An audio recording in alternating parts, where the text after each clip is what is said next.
Senhoras e senhores, boa noite. Começa a Câmara Aberta Sindical, o programa que debate o mundo do trabalho. Como todos sabem, e eu digo em toda a abertura dos programas, o nosso Câmara Aberta é ao vivo e ele gira geralmente em torno de um eixo, de um assunto central, sem desconsiderar uma série de informações oriundas do mundo do trabalho que nós vamos aqui colocar aqui na mesa, divulgar, informar, etc. Mas o tema de hoje é um assunto que está deixando muitas madames nervosas e muita gente em dúvida. E muita gente também preocupada com um eventual aumento na sua despesa, no seu orçamento doméstico. Eu estou falando da aprovação da PEC, Proposta de Emenda Constitucional 66, a chamada PEC das Domésticas, que o Senado aprovou por unanimidade no dia 26 de março. E a produção me diz aqui que a nova lei igualou os direitos trabalhistas da categoria aos demais trabalhadores brasileiros, garantindo jornada, hora extra, recolhimento de FGTS, inclusive da multa de 40% quando houver o patrão mandar o empregado embora sem justa causa, sem haver uma causa justificada. Bom, isso está aí gerando comentários e reações e a todo tipo de observação, muitas cabíveis, outras descabidas. Vou meter minha colher nesse assunto. Eu considero que no Brasil existe uma herança da Casa Grande e Senzala, que nós precisamos superar essa herança, que é um atraso na nossa vida, e que o tratamento dispensado aos trabalhadores domésticos ainda carrega muito dessa carga da Casa Grande e Senzala e que isso precisa ser evidentemente superado e se supera no Estado democrático de direito através de leis mais justas. Então eu considero a PEC, João Franzin, considero a PEC das domésticas justa e necessária. Então, quanto ao seu conteúdo, eu não tenho nenhuma divergência. Eu tenho divergência quanto à forma. Eu entendo que problemas antigos, soluções demoradas. Eu, se fosse o legislador, não teria tentado resolver tudo de uma vez só. Eu teria feito uma implantação gradativa durante 2 anos para que a lei pudesse efetivamente pegar e não atingisse o orçamento de classe média baixa. Por exemplo, marido professor, mulher bancária, essa gente não é rica, isso é classe média baixa. E evidentemente que um aporte e uma sobrecarga de custos onera o orçamento doméstico sem que haja uma previsão pela família. Então é apenas a minha modesta opinião. Não quero ter o direito de estar certo, mas fazendo a ressalva sobre a justeza da PEC e da necessidade de resgatar uma dívida histórica com esses 5 ou 6 milhões de trabalhadores domésticos que tem no Brasil. Bom, mas já falei demais. Quem vai falar hoje sobre esse assunto com autoridade cabível é a Maria Ferreira Lima, simpática figura aqui à minha esquerda, que preside o Sindicato dos Trabalhadores Domésticos no município de São Paulo. Ao lado dela está o Dr. Marcelo Mendes Pereira, que é advogado trabalhista. Ele advoga para o STAP, que é o Sindicato de Servidores Municipais de Guarulhos, e também para a Federação dos Comerciários do Estado de São Paulo, entre outras entidades. Reencontro aqui na mesa um advogado, Dr. José Venerando da Silveira, que advoga para o Sindicato das Domésticas, dos Domésticos, né, de São Paulo, e advogou para o meu sindicato, Sindicato de Jornalistas do Estado de São Paulo. E também temos aqui uma quarta participante, que é a Fabíola Ferrari, assessora jurídica do Sindicato dos Trabalhadores Domésticos de Jundiaí. Doutor Venerando, as minhas considerações estão certas ou estão erradas? Eu acho perfeitas. O detalhe que me cabe fazer é apenas que durante anos qualquer mudança na CLT foi muito demorada, muito lenta. Então, se você fosse estabelecer uma graduação no que você propôs, seria sem fim. Qualquer alteração demora anos, tipo hora extra, adicional noturno, agora tem a periculosidade, insalubridade, não tem fim. Cada assunto desse que se vem da CLT demora décadas. No caso doméstico, a lei doméstica, por exemplo, está há mais de 20 anos, tem setores parados há mais de 20 anos no Congresso. Não fosse a PEC, que esse pacote maior, não teria solução. Entendi. Então, acho que a lentidão é muito perigosa. E a categoria, você já falou corretamente, já é lenta, já é conduída, né, diante de tudo isso. Perfeito. Aliás, acho que era o Luiz Guimarães que dizia que a justiça não pode ser nem muito rápida nem muito lenta, porque ela muito rápida é injusta e muito lenta também é injusta. Ela tem que ocorrer no seu timing, no seu devido tempo. Amiga Maria Ferreira Lima, Como é que o setor patronal recebeu a notícia da PEC? Revolucionários. É? Um auê. Todo mundo achando que tinha que mandar todo mundo embora, porque não podia pagar, porque ia ser aumento nos custos. E foi assim, o telefone toca o dia inteiro sobre isso. Quer dizer que virou um pronto-socorro lá de reclamações. Exatamente. E que orientação vocês estão dando para os patrões e trabalhadores? Calma, que tudo vai ocorrer no devido tempo, que tudo tem seu tempo. E assim, acalmar. Perfeito. Fabiola Ferrari, assessora jurídica do Sindicato dos Trabalhadores Domésticos de Jundiaí. A mídia, fazendo a ressalva de que a mídia não vive no planeta Brasil, né? O mundo dos que acordam cedo e dormem tarde, que é o meu caso, é um. O mundo da mídia é outro. A mídia anda dizendo que haverá demissões em massa no setor. Isso é real ou não? Em Jundiaí nós não percebemos isso. Houve, lógico, uma estagnação nas contratações, acho que até pelo receio, tudo que é novo, né, gera um receio, mas agora que a PEC entrou em vigor, que as pessoas estão começando a conhecer a PEC realmente, a situação já se normalizou. As vagas de emprego já estão, a procura está maior do que a procura de empregadores por empregadas, pelo menos na nossa região, é maior do que a procura de empregadas por trabalho. Perfeito. Doutor Marcelo, deixa eu fazer aqui um pouco o papel de advogado do diabo para colocar debate aqui na mesa, senão todos concordam e aí fica rezando o terço, né, aqui no programa. É assim, o Estado brasileiro é pródigo em socorrer os ricos, né? Isenção de IPI para automóveis, desoneração de folha fiscal de loja de shopping center, que cobra dos R$300 uma camisa, e etc. E agora impõe uma carga para a classe média, mas não há desoneração para a classe média, né? Não tem desoneração de folha, não tem isenção de ISS, não tem isenção de imposto de renda. Eu queria saber o que você pensa sobre isso, se é justo ou se é injusto.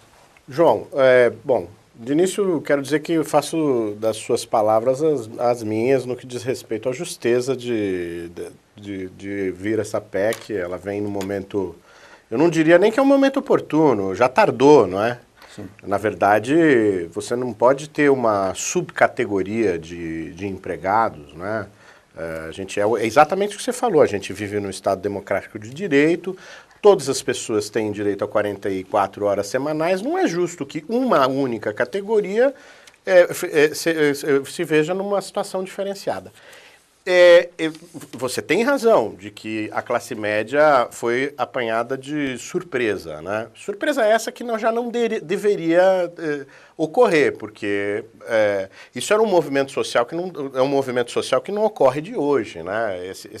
Essa luta pelos direitos da empregada doméstica já vem vindo de há muito. Mas me parece que existe um movimento no Congresso para a redução do INSS e para a simplificação também dos impostos, né? Da parte do empregador, né, eu vejo que tem algumas situações difíceis. Por exemplo, tem um monte de empregadas que estão com pessoas que não têm grande conhecimento, que vão ter que se valer de um contador, não é? E, claro, isso vai gerar um custo maior ainda. Então, o Congresso tem que ser célere também no sentido de simplificar as coisas de modo a não onerar mais ainda o empregador. Porque, claro, há ônus. E tem parte das coisas que não são ônus. Por exemplo, 44 horas semanais pode não ser ônus. Eu acho que quanto a isso não tem nenhuma discordância, acho correta. O fundo de garantia é um ônus? É um ônus. Precisa ser regulamentado ainda, né? Nós ainda estamos numa fase intermediária, não é? Tem vários direitos aí relativos ao empregado doméstico que ainda não foram regulamentados, né? Então, de fato, há o problema. Eu entendo que num primeiro momento isso deve assustar mesmo. Eu acho que a sociedade brasileira vai se acomodar de forma muito mais rápida do que a gente imagina. A empregada doméstica, ela não só a empregada, né? O doméstico, né? Que não se restringe só à empregada, né? O doméstico, ele é necessário Eu acho que nós vamos transcorrer isso de uma maneira muito tranquila, João, honestamente. Perfeito. Só me permite fazer Claro, uma correção? Desde 2006, o empregador doméstico pode deduzir do imposto de renda o que ele recolhe de INSS de uma empregada doméstica. Então, isso já vem desde 2006. Foi quando saiu a história, a lei veio especificamente para isso, e aí o Senado modificou a lei, colocou a questão de salário família, regulamentação de jornada, regulamentação de fundo de garantia, e aí o nosso presidente à época vetou, cortou tudo, jogou panos quentes na história. Mas a redução do imposto de renda, a dedução do imposto de renda, ela já existe desde 2006. Agora, Fabiola, essa redução, ela é pequena ou ela é de 100% que você É de 100%, paga? é de 100%. É restrito a um empregado, Certo, mas certo. ela existe. Bom, é correto. Eu acho que assim, no Estado de Direito, as coisas são feitas de forma gradativa, senão é revolução, na verdade. Na revolução, vira a pá da história e salve quem puder. Mas no Estado de Direito é assim. Eu entendo, e aí que para quem tem criadagem em casa, que tem as casas grandes, que tem lá. Uma vez eu fui na casa de um conhecido meu no interior, tinha 6 empregadas. Eu disse, isso aqui, o que é isso aqui? Engenho de açúcar? Tua mulher não pode lavar um pires, ela não pode lavar uma xícara, não pode passar um pano no rodo, eu passo lá em casa, o que ela não pode passar? Tinha 6. Então, esse tipo de gente não pode reclamar da carga tributária porque ele pensa que ele está vivendo lá antes da tomada da Bastilha, ainda lá na França. Não é? Então, é gente que está parada no tempo e da história. Bom, eu sou informado aqui pela produção que no 15º minuto haveria uma ligação do João Domingos da CSPB. Eu queria saber se o João Domingos já está na linha para eu poder chamar o presidente da Confederação dos Servidores. Não está, de modo que aqui no caso não vale o que está escrito. Já temos perguntas aqui e uma das perguntas é do Jaime do Jardim Bonfilioli. Aliás, nós nos encontramos ontem, eu estava na Rádio Trianon participando de um programa. Agora sim. Franzinho, não estamos conseguindo falar com o João Domingos, segue o programa, assim que conseguiremos, te aviso. Obrigado, Elaine. Muito obrigado. O Jaime Bonfilioli, ele me telefonou lá ontem, eu estava na Rádio Trianon participando de um programa, ele me fez um questionamento hoje, ele pergunta novamente aqui, queria saber quem quer responder. Qual a sua opinião sobre a atual carga trabalhista praticada no Brasil? Doutor Venerando, a carga é alta? A carga trabalhista? Os encargos são altos? O empregador diz que sim, o empregado nem tanto. E, particularmente, eu acho que é alto. Perfeito. Doutor Marcelo, aproveitando o advogado aqui, é alta a carga tributária no Brasil? Não tem dúvida, né, João? É bastante alta. Ela na verdade, a carga tributária, independente da área trabalhista, a carga tributária como um todo é uma das maiores do mundo, né? Correto. Então, tem muito que resolver nesta parte, na área tributária. Tem que haver interesse político, né? O problema é esse, né? Não há interesse político, né? Tá. Uma reforma tributária efetiva, Sem dúvida. né? Não situações MPs pontuais, né? A reforma tributária boa é aquela que fará os que ganham mais pagarem mais. Porque no Brasil quem paga mais impostos são os pobres. Né? Eu sou, por força das circunstâncias, proprietário de uma microempresa, porque eu tenho lá agência sindical, alguém tem que ser dono, o mundo é organizado assim, nós não vivemos no mundo comunista onde a propriedade foi abolida, não é verdade? Então, eu sou dono lá. E pago mais imposto do que a Volkswagen. A agência sindical paga mais imposto que o Banco Itaú e que o Banco Bradesco. Isso é extremamente injusto e precisa ser mudado. Aí o pequeno não aguenta. O pequeno aí tem que trabalhar na informalidade e ficar correndo riscos a todo momento. Por quê? Porque a lei trata os grandes e os pequenos de forma igual, o que me parece absolutamente injusto. Desigual. Maria Ferreira Lima, presidente do Sindicato dos Domésticos do município de São Paulo. Eu sou um empregador, eu sou jornalista, minha mulher é bancária, eu quero contratar uma empregada doméstica lá para minha casa, eu moro em Pinheiros. Se eu ligar no sindicato, vocês me orientam ou tem que procurar o sindicato patronal? Orientamos. Orientamos. E aí essa pessoa pode ir até o sindicato, até a sede? Pode. E a sede fica onde? Na Rua Margarida, 298, Barra Funda. E é próximo do metrô? É fácil chegar Saindo lá? do metrô, umas 2 quadras. Tá. sentido Avenida Pacaembu. E essa orientação tem custo ou é gratuita?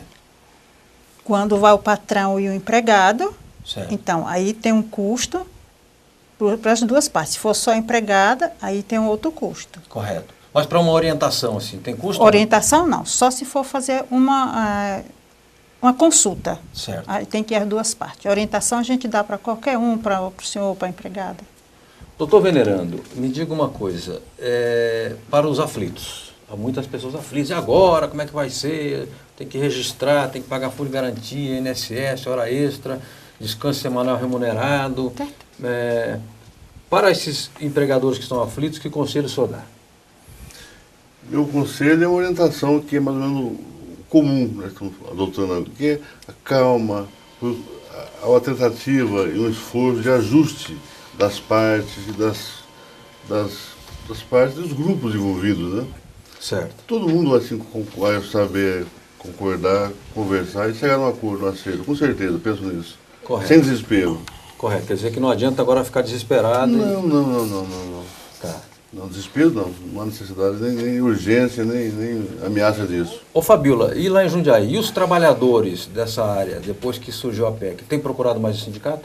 A procura do sindicato aumentou em torno de 300% desde que começou a se falar da PEC. E qual é a curiosidade maior, a dúvida maior do trabalhador? Eles querem saber como fazer para a questão da jornada, como é que eles vão fazer para anotar, se o empregador não pode jogar o cartão dele fora e fazer um outro, olha, eu faço realmente hora extra, como é que vai ficar o meu fundo de garantia, eu trabalho faz 3, 4 anos na casa, meu fundo de garantia vai vir desde esses 3 anos atrás, ou é só a partir de agora que eu tenho direito, cuidador de idoso, como é que vão me pagar meu adicional noturno?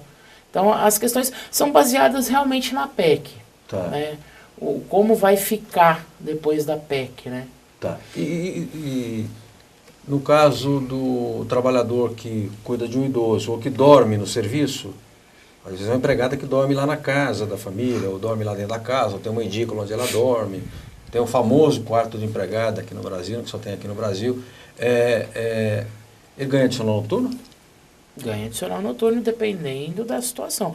Óbvio, o adicional noturno ele ainda depende de uma regulamentação do Congresso. Correto. Se ele é um cuidador de idoso, se ele tem a necessidade de dormir no mesmo quarto que a pessoa, porque a pessoa tem horários pré-determinados para tomar remédios, depende do cuidador para tudo, ele está trabalhando no período noturno, ele está à disposição. Agora, se ele mora na casa, mas ele tem o horário dele de trabalho, deu aquele horário, ele vai para o quarto dele e ele está liberado, eu acho que aí não tem esse ônus, é a minha visão. Perfeito. Né? Perfeito. Maria, o empregado doméstico faz 6 por 1, folga uma vez por semana ou são 2 folgas?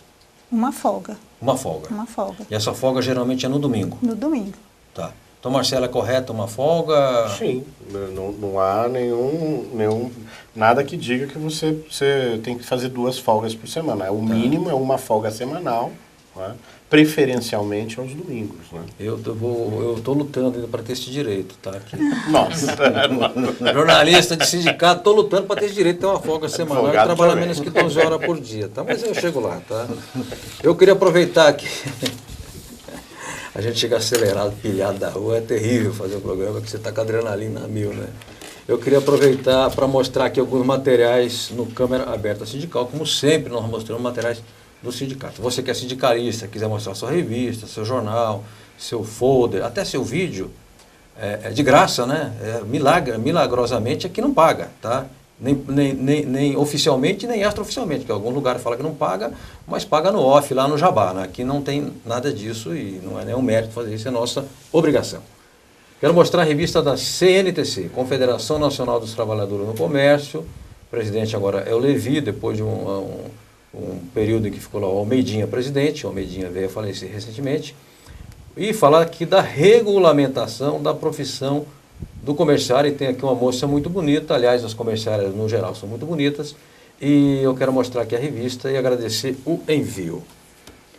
Mostro também um material feito pela Federação dos Comerciários do Estado de São Paulo, também um panfleto, né? Comerciário agora é profissão regulamentada, e aponta aqui as vantagens da regulamentação do comerciário. Vê que não são só os domésticos, não estou comparando coisas diferentes, mas houve um avanço aqui também para os trabalhadores no comércio, que são cerca de 10 a 12 milhões no país.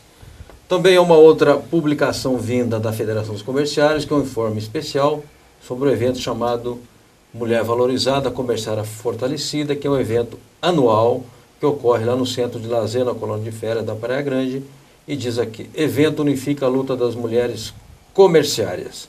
700 multiplicadoras de mulher valorizada, 700 porque se refere aqui ao número de participantes. Mas não acabou não, tem mais aqui, eu vou aproveitar para mostrar todos esses materiais para conhecimento aqui dos nossos telespectadores. Este é o Jornal do Sindicato dos Metalúrgicos de Guarulhos Região, a entidade que completará 50 anos agora no dia 30 de abril. O sindicato completa 50 anos na linha de frente das lutas e mostra aqui o presidente Pereira numa manifestação na Avenida Paulista e aqui uma outra manifestação dos trabalhadores numa greve que houve na Cummins, que é uma multinacional fabricante de motores. E queria também, por fim, mostrar um material muito antigo, que é este material do Sindicato dos Metalúrgicos de Osasco. Este material aqui é de 1987. Oi, Operário Inteiro, que é um trabalho muito interessante, desenvolvido heroicamente por um sujeito chamado Clemente, e que até hoje continua nesta área, agora fazendo a inclusão dos portadores de deficiência. Portanto, aqui mostra o trágico recorde de 86 e mostra uma seta, uma reta para cima, apontando o número de mortos no trabalho. Aliás, eu outro dia encontrei o novo ministro, Manuel Dias, e disse a ele que faz muito tempo que o glorioso Ministério do Trabalho não faz nenhuma campanha. E tem dinheiro, hein? É o 5º ou 6º orçamento entre os ministérios lá de Brasília, são 30 e poucos que tem lá em ministério para dar com pau. E falei, tem que fazer uma campanha de prevenção de acidentes, de prevenção de doenças ocupacionais, doenças do trabalho, e pode fazer junto com o SESI, porque o Sistema S, se o governo não tiver dinheiro, o Sistema S tem dinheiro saindo pelo ladrão. É só ir lá bater na porta do SESI e pedir para fazer uma campanha conjuntamente. Bom, o Câmara Aberta Sindical de hoje, com o apresentador aqui pilhado, né? Às vezes a gente vem aqui, naquela tensão do trabalho e demora para dar uma relaxada aqui no programa. Programa ao vivo, né? Não tem como... Faz de novo, grava de novo, não tem jeito. Bom, e nós estamos falando sobre a PEC das domésticas e dos domésticos e com pessoas que... Dois advogados, trabalhistas, doutor Venerando e doutor Marcelo, três, né? Com a Fabiola, que é assessora jurídica lá do Sindicato dos Trabalhadores de Jundiaí, e com a Maria Ferreira Lima, que preside o sindicato da categoria aqui em São Paulo. Eu queria saber o seguinte, desculpa a pergunta óbvia, mas a PEC a lei já está em vigor ou tem ainda regulamentação? Ou cabe em discussões? Depende da regulamentação ainda, vai ter regulamentação. E essa regulamentação, ela demora muito, Fabiola, para acontecer? Eles disseram que em 90 dias regulamento, mas algumas coisas da PEC já estão valendo. Quais? Jornada de 8 horas diárias e 44 horas semanais, o reconhecimento dos sindicatos. Agora nós vamos poder fazer convenção coletiva de trabalho. Porque não tem? Não temos. Porque o artigo 7º da Constituição não contemplava, dentre os rolos dos direitos, o reconhecimento das convenções e acordos coletivos de trabalho do Sindicato das Domésticas. Puxa vida, eu não sabia disso. Agora nós temos. Foi reconhecido. Tem uma coisa que ainda ficou de fora, que eu acho importante, que é o piso salarial. Isso eles ainda não inseriram nessa mudança. Não sei como é que isso vai se dar na realidade, porque provavelmente os sindicatos das empregadas domésticas vão fixar pisos salariais. Né? Correto. Nós temos aqui um piso estadual, que é de 755, salvo engano, que esse evidentemente tem que ser seguido, né? Aqui pelo menos no estado de São Paulo, né? Mas essa vai ser provavelmente a nova bandeira do sindicato, que é a questão do piso salarial deles, né? Que isso acabou ficando de fora do texto da lei, né? E é de fundamental importância. Né?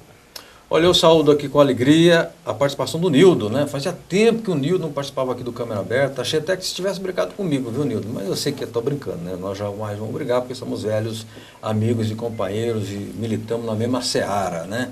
Então eu fico feliz aqui com a sua participação. Daqui a pouco eu trato da sua participação. Quero voltar aqui com a Maria, que preside o sindicato da categoria, e perguntar se hoje o piso que vigora é o salário mínimo. E mais, se você entende que é possível estabelecer um piso nacional ou o piso para São Paulo não pode ser membro do Piauí. Meu advogado, meu assistente vai responder. Doutor Venerando, então a bola dividida está com o senhor. Não, eu acho que o piso de São Paulo vai prevalecer, na verdade. Agora não vai impedir que o sindicato do Piauí, por exemplo, tenha outro piso, porque é outra situação. Outra realidade econômica. Outra realidade. Tem que ser normal isso. Compreender que a situação é outra, então justifica-se uma situação diferente também. Correto. Um tratamento diferente de salário. E acontece entre São Paulo e Rio de Janeiro, Paraná é diferente, Rio Grande do Sul é outro. Acontece, na realidade acontece isso.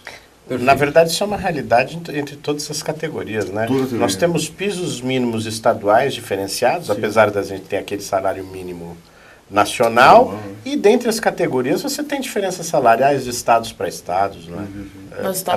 Até porque nós moramos num país continental, né? Com inúmeras diferenças, né? Nós estávamos conversando a respeito da pauta, né? Que nós estamos preparando a pauta, tanto o sindicato aqui de Campinas, quanto de São Paulo, quanto de Jundiaí. A diferença já começa daí. A nossa realidade hoje é um salário médio de R$ 1.200 para as domésticas. Aqui em São Paulo, a realidade é um salário médio de R$ 1.500. Nós estamos a 50 quilômetros de São Paulo.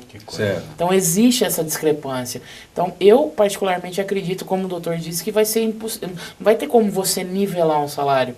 A realidade do Sudeste é uma, do Sul é outra, da região Norte, região Nordeste. Eu acho que vai seguir essas diferenças regionais realmente, assim como com as outras categorias, né? Eu tenho uma lei que não está escrita em lugar nenhum, mas é uma lei que a gente devia adotar na nossa vida cotidiana, política, profissional, chamada bom senso, né? Então eu quero crer que o que você está apontando é uma questão de bom senso, não é? Cada região tem suas características. O nível de renda da região é o nível de renda das famílias também é e quando você vem aqui para a região da São Paulo, da Grande São Paulo, Rio de Janeiro, etc., aí já é uma situação um pouco diferente. Aqui o PIB é maior, então permitirá acordos mais vantajosos para os trabalhadores.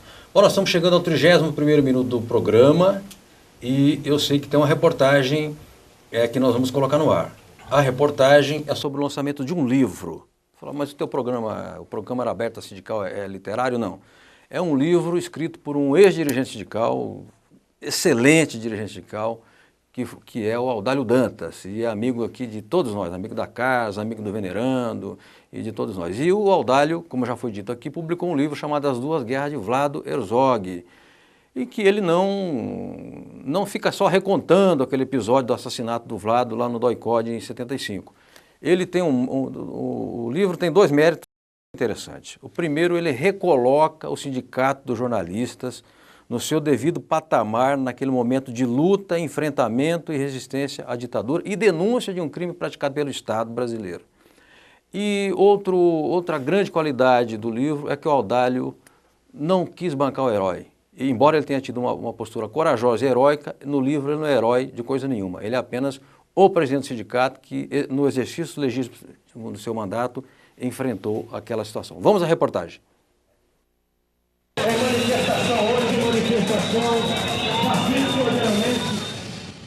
O Câmara Aberta Sindical se encontra hoje no Sindicato dos Comerciários de São Paulo. Acaba de acontecer aqui no sindicato o lançamento do livro do Audálio Dantas, As Duas Guerras de Vlado Herzog. E o Audálio fez uma fala aqui contando daqueles tempos difíceis e heróicos de resistência à ditadura. Marcos Afonso, é importante que os dirigentes sindicais, sobretudo os jovens, conheçam aqueles tempos, não? É de fundamental importância, jornalista João Franzin. Eu que tive também uma participação naquela época, era muito jovem, mas nós acompanhamos realmente o que estava acontecendo no nosso querido Brasil. Anos de chumbo, em que a sociedade civil estava manietada, e graças a esse episódio do Vlado Herzog, é que houve um despertar da consciência nacional em busca da redemocratização que logo em seguida veio no governo Geisel. Zé Ibrahim, este livro do Audálio eu considero muito importante porque ele recoloca, paralelamente à morte do Vladimir Herzog, o papel de um sindicato, que foi o meu sindicato de jornalistas, como um elemento fundamental de resistência à repressão e de denúncia da farsa do assassinato. Exatamente. Foi o que eu disse aqui na minha fala, ao Largo do Audálio, porque eu estava no exílio quando ele foi eleito presidente do sindicato. E eu dizia para meus companheiros, eu conheço essa pessoa, sei da história dele e do compromisso. Significa um homem desse, num sindicato como esse, que faz opinião, um sindicato de gente consciente, um homem como ele significa que nós estamos avançando na nossa luta, ocupando cada vez mais espaço e a ditadura se enfraquecendo. Isso é um sintoma evidente desse enfraquecimento, desse debilitamento da ditadura e do nosso avanço ocupando espaço para conquistar a democracia. Então, de fato, o Sindicato dos Jornalistas de São Paulo, a partir da presidência do companheiro Audálio, jogou um papel fundamental no despertar da consciência nacional contra a ditadura e na luta pela democracia. Audálio, você está fazendo um circuito nos sindicatos, já foram 3 lançamentos, Metalúrgicos de Guarulhos, Padeiros e agora Comerciários de São Paulo, é isso? Aliás, eu disse aqui, não sei se você estava aqui na abertura, eu disse que esse livro deve muito ao movimento sindical. E os principais consumidores, fora do circuito normal de literatura, são os sindicalistas. Audálio, acaba de ser constituído o 13º grupo dentro da Comissão Nacional da Verdade. E esse grupo tratará especificamente de levantar e apurar as perseguições ao movimento sindical. Você preside, aliás, a Comissão Nacional dos Jornalistas, da FENAGE. Por que é importante levantar esse período? O movimento sindical foi o alvo preferencial da ditadura? Mas não tenha dúvida. Aliás, o Zé Ibrahim disse uma coisa aqui que é absolutamente verdadeira. A ditadura militar, o golpe militar de 64, visava principalmente os trabalhadores, porque eram aqueles que naquele momento se estavam movimentando no sentido de reclamar reformas sociais, diga-se de passagem, a maioria das quais ainda não conquistamos até hoje. Mas não há dúvida que o golpe pretendia quebrar a cabeça do movimento sindical.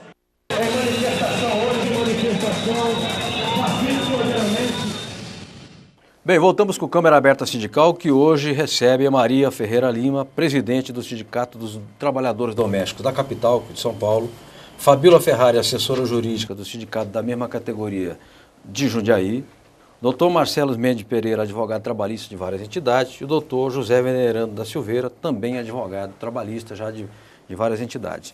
Nós vamos dar prosseguimento ao programa, mas temos o Na Linha, que entraria no 15º minuto, vai entrar agora. É bom, é bacana, porque hoje não deu para fazer com a parte gráfica, porque a pessoa que ia participar não foi localizada. Então nós vamos improvisar aqui Na Linha, mas vai dar tudo certo, porque quem está do outro lado da linha é uma pessoa inteligente, articulada, também colega meu de profissão, o Sebastião Soares. Sebastião, Tchãozinho, é diretor da Confederação Nacional dos Servidores Públicos do Brasil e diretor de comunicação da nova Central Sindical de Trabalhadores. Olá, Sebastião, tudo bem? Oi, Franzinho, boa noite. Tudo bem, meu caro? Tudo na luta. Você está em Brasília ou está pelo mundo? Estou pelo mundo, estou em Fortaleza na abertura do Congresso Internacional de Direito Sindical. Perfeito. Sebastião, ontem, terça-feira, houve uma audiência pública no Senado muito importante, na qual os servidores botaram pilha e pressão pela, não só ratificação, pela efetivação da Convenção 51 da OIT. O que é esta convenção e como é que foi lá a audiência pública? Olha, Franzinho, foi a principal e a maior audiência pública que nós já realizamos no Congresso Nacional relacionada à Convenção 151, pela participação unitária de todas as centrais sindicais, não só as centrais, né, legalmente reconhecidas com registro, mas as demais centrais legitimadas pela prática, com luta, CGTB, CSB e tal, DIEESE, DIAP, vários senadores, vários deputados.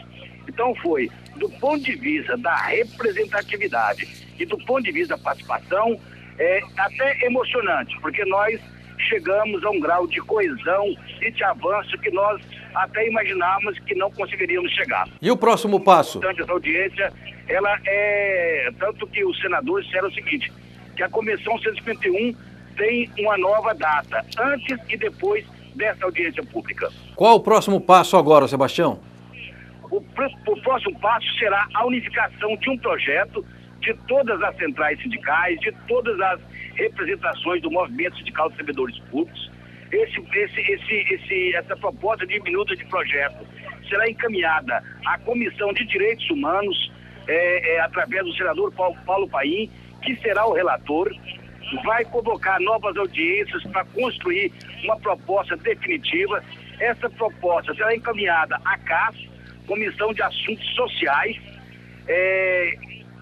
cujo presidente, o senador Valdemir Mosca, já disse que vai indicar o senador Paulo Paim como relator.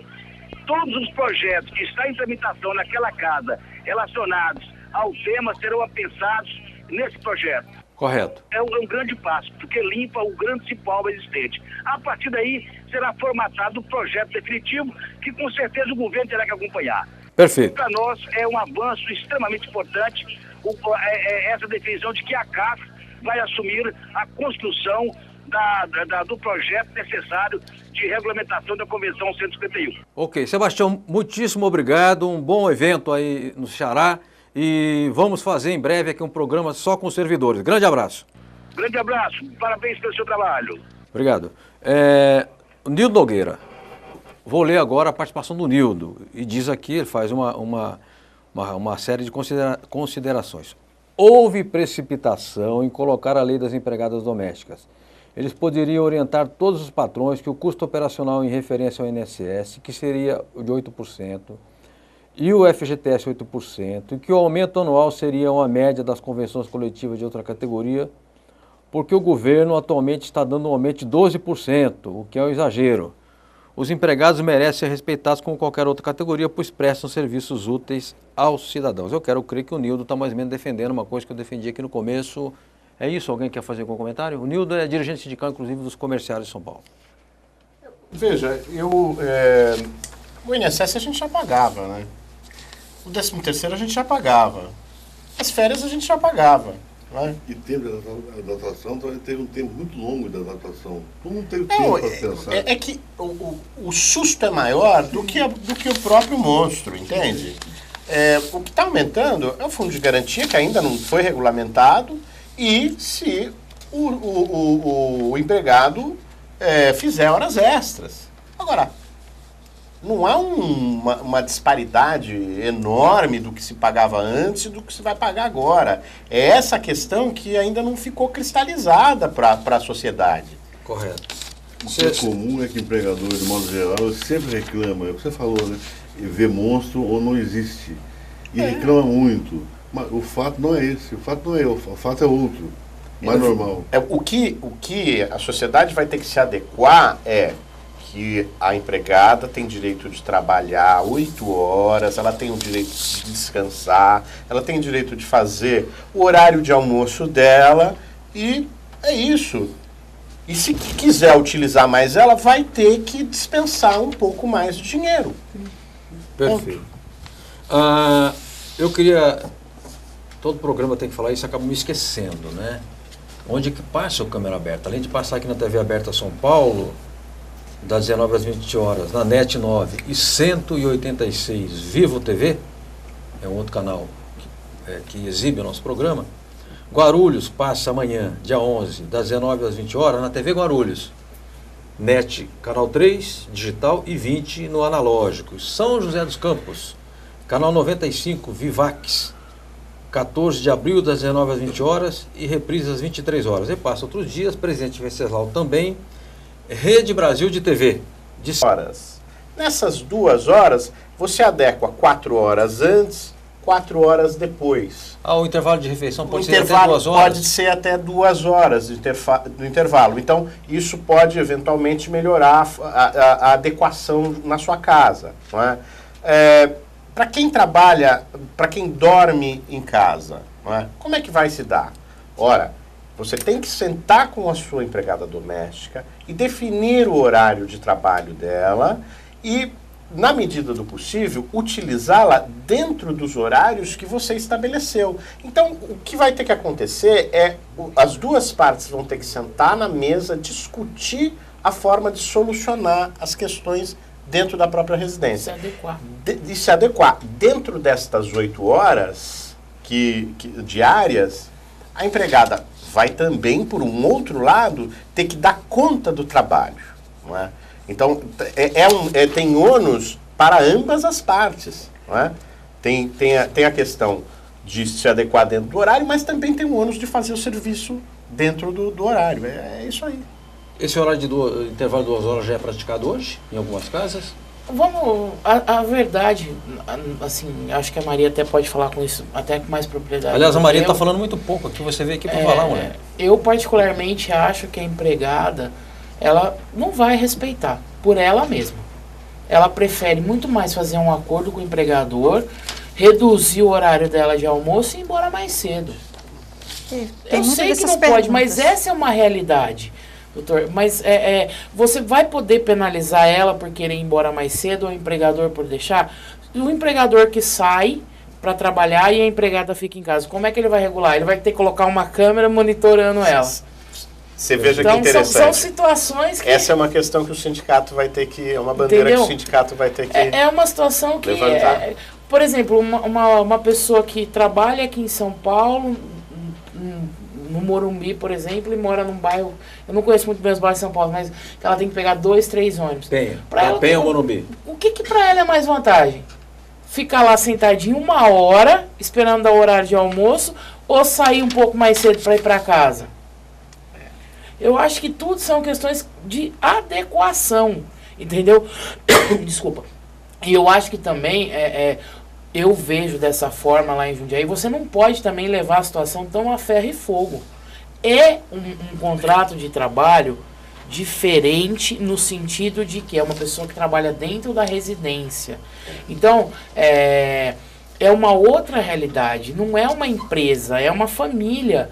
Ela tem contato com o empregador de forma muito próxima, entendeu? Então, assim...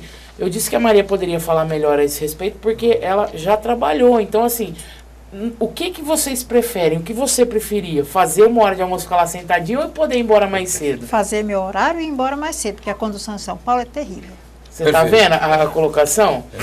É o melhor. A vida prática vai criar as adequações efetivas. Né?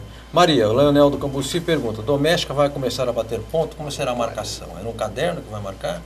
Sim, eu acho que a trabalhadora tem que ter um caderno para regulamentar o seu horário de entrada, de saída, o seu horário de almoço, assim também como o patrão vai ter o seu caderno também de controle. Doutor Venerando, o povo quer saber. Muito obrigado, suco aqui, glicose aqui, porque eu estou com a pressão baixa. Só rindo. O Milton, da Santa Cecília, pergunta, jardineiro, babá, domésticas e outros estão englobados nesta lei? Todos são domésticos, trabalham no lar, na residência, mesma família. Então, o jardineiro, o motorista, babá, que você falou, e outros mais, né? Fabiola, Domingos, da Vila Prudente, pergunta, a presidente Dilma já sancionou esta regulamentação ou não precisa de sanção presidencial? Não precisa, não precisou. A partir do momento que ela foi publicada, ela já entrou em vigor. Agora vai estar sendo regulamentado por uma comissão mista da Câmara e do Senado, a questão do fundo de garantia, do adicional noturno, do salário família, do seguro acidente de trabalho, da indenização da demissão sem justa causa. Isso depende de regulamentação, que eles prometeram que em 90 dias regulamentam, né? Tá.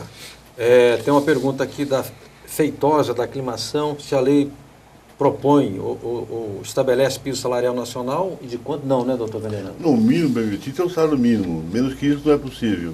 Agora, acima do mínimo, o que vai depender de convenções coletivas, de acordo coletivo, que aí depende de cada sindicato na sua região, né? Tá. O Renato da Pompeia está perguntando assim, As empregadas domésticas terão direitos. Quais são as suas obrigações? Quem quer responder aqui? Qual é a obrigação de uma empregada doméstica, Maria, você que preside o sindicato da categoria? Lavar, passar, cozinhar. São as obrigações. Todo empregado sabe as obrigações.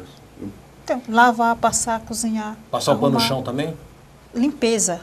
Se Tá. ela está num lar, ela tem que lavar, passar, cozinhar. Essa é a obrigação da trabalhadora. Certo. Como eu também fui trabalhadora e faço na minha casa, como você também mencionou. Bom, estão me avisando aqui que o programa já está no fim, é isso? Temos 2 minutos. Fabiola, rapidamente. Existe assédio moral e sexual ainda sobre empregadas domésticas? Bastante. É o que mais existe. É o que mais existe. É Infelizmente existe bastante. Às vezes nós nos deparamos com essas situações. E aí Muitos abre o casos. processo? Não raramente. Abrimos Sim. processos. Faz BO na delegacia, tudo? Tudo que Também. tem direito, mais um pouco. É comum isso aqui também, Maria? Comum. Aqui em São Paulo acho que é mais. Nós temos vários processos. Doutor Venerando, isso é um resquício da Casa Grande Senzala. Sim, perfeito. Eu estava me lembrando agora, né, que isso aí começou nos anos 50, sabe, com uma certa constância, que a iniciação sexual era, inclusive, feita através do doméstico. Isso é um absurdo, isso está na literatura, tem muito falando sobre isso. Absurdo. Claro que é um resquício da Casa Grande Senzala. Perfeito, perfeito. Olha, tem muitas perguntas aqui de Ricardo de Americanópolis, Carlos de Ipiranga, Jorge da Vila Gomercindo. Infelizmente não vai dar tempo de eu colocar essas perguntas aqui no ar. Hoje o programa foi muito corrido e etc. E eu quero então agradecer demais, primeiro aos telespectadores que nos assistem, especialmente aqueles que mandaram suas perguntas e questionamentos. E agradecer aqui, mudando a ordem agora, né, o doutor José Venerando da Silveira, advogado, experiente advogado, a Fabiola Ferrari, jovem, mas muito ativa, assessora jurídica do Sindicato de Jundiaí, o doutor Marcelo Mendes Pereira, de reconhecida família quatrocentona aqui paulista, na velha elite, que era latifundiária, depois virou banqueira, não é o seu caso, não, Marcelo? Não, nada disso. Cheguei nisso. Estou brincando aqui. E também aqui, por fim, a Maria Ferreira Lima, que preside o Sindicato da Capital dos Domésticos. Eu quero agradecer a todos e dizer que vocês que representam as entidades aqui presentes dos domésticos têm aqui neste programa um espaço para debater os assuntos de interesse da categoria e manifestar também seus pontos de vista. Nós vamos agora, temos uma chamada, se não me engano, da nova central da Contratur, que eu perdi a minha anotação aqui. E também depois temos o Momento Fê Comerciários. Então vocês assistam e nós estaremos na quarta-feira que vem com um programa com a UGT, a União Geral dos Trabalhadores, já confirmada aqui no Câmara Aberta Sindical. Grande abraço e até quarta-feira que vem. A Fê Comerciários, formada por 68 sindicatos filiados no estado de São Paulo, representando 2,5 milhões de comerciários, apresenta Momento Fê Comerciários.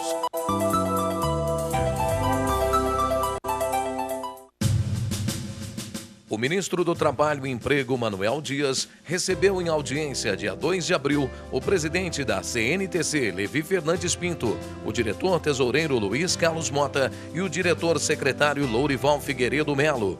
Os dirigentes da Confederação Nacional dos Trabalhadores no Comércio desejaram uma boa gestão ao novo ministro e fizeram propostas e algumas sugestões a Manuel Dias. O presidente Mota, da Fê Comerciários, participou da solenidade de assinatura do programa Escola Comunidade Criança Não Trabalha, dia 4 de abril em Registro, no Vale do Ribeira. O programa beneficia crianças e adolescentes ao conscientizar suas famílias do quanto é importante a criança ter seus direitos preservados, já que o trabalho infantil prejudica seu desenvolvimento cognitivo, emocional e físico. O termo de compromisso ao programa foi assinado por prefeitos de 14 municípios do Vale do Ribeira, por representantes do Fórum Paulista de Prevenção e Erradicação do Trabalho Infantil e pela Fê Comerciários. Foi realizado dias 4 e 5 de abril no Centro de Lazer dos Comerciários em Praia Grande, o Seminário Internacional de Saúde e Segurança do Trabalhador Brasil-Itália. O evento discutiu, por meio de palestras e debates, as questões de saúde e segurança dos trabalhadores brasileiros e italianos. O presidente Mota prestigiou um seminário e participou da cerimônia de premiação do projeto Verão Sem AIDS, do qual a FEComérciários é parceira. Mota e representantes de outras entidades envolvidas no projeto Verão Sem AIDS receberam medalhas e troféus pela realização do evento, ocorrido em janeiro deste ano na cidade de Praia Grande. O presidente Mota participou de encontro com o governador de Pernambuco, Eduardo Campos, na sede da Força Sindical em São Paulo, dia 8 de abril. No encontro, o governador falou, entre outros assuntos, sobre desenvolvimento social. O presidente Mota recebeu no dia 9 de abril a visita do prefeito de São Carlos, Paulo Altomani, que veio especialmente conhecer as instalações da FEComérciários. No dia 10 de abril, o presidente Mota prestigiou no Centro de Lazer dos Comerciários em Praia Grande a segunda turma do curso Falar em Público, Oratória e Media Training, promovido pela FEComérciários. O curso visa aperfeiçoar o desenvolvimento profissional e pessoal dos dirigentes sindicais, ministrado por professores da Sociedade Brasileira de Programação Neurolinguística.